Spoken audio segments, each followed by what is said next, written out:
Hello అందరికీ. Egg bhurji అందరూ చూసే ఉంటారు. కానీ బెండకాయతో ఎగ్ బుర్జీ ఎలా చేశానో ఈ వీడియోలో చూసేద్దాం. ఫస్ట్ ఒక ప్యాన్ పెట్టుకొని, ప్యాన్ వేడయ్యాక అందులో ఒక 2 టేబుల్ స్పూన్ల ఆయిల్ వేసుకొని, ఆయిల్ వేడయ్యాక కట్ చేసి పెట్టుకున్న బెండకాయ ముక్కలను అందులో వేసి వేయించుకోవాలి. మనం బెండకాయలను ప్రతి 3 నిమిషాలకొకసారి కలుపుతూ ఉండాలి. అలా బెండకాయలలో ఉండే జిగురు పోయే వరకు బెండకాయలను కలుపుతూ ఉండాలి. బెండకాయలలో జిగురుతనం పోయిన తర్వాత అందులోకి అల్లం పేస్ట్ వేసి వేయించుకోవాలి.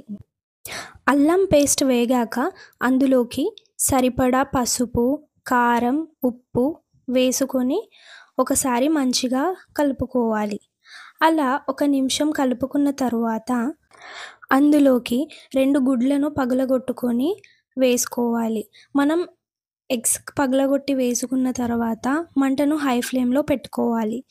అలా బెండకాయ ముక్కలను ఎగ్ కరెక్ట్‌గా కోట్ అయ్యాక మంటను మీడియం ఫ్లేమ్‌లో పెట్టి ఒక నిమిషం పాటు కలుపుకుంటే ఎంతో రుచికరమైన బెండకాయ బుర్జీ రెడీ అయిపోతుంది.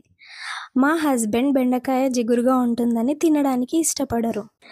అలాంటి వారు మీ ఫ్యామిలీలో కూడా ఎవరైనా ఉంటే వారికి ఈ విధంగా చేసి పెట్టండి. ఎంతో ఇష్టంగా తింటారు. ఈ రెసిపీ నచ్చితే లైక్ చేయండి, షేర్ చేయండి.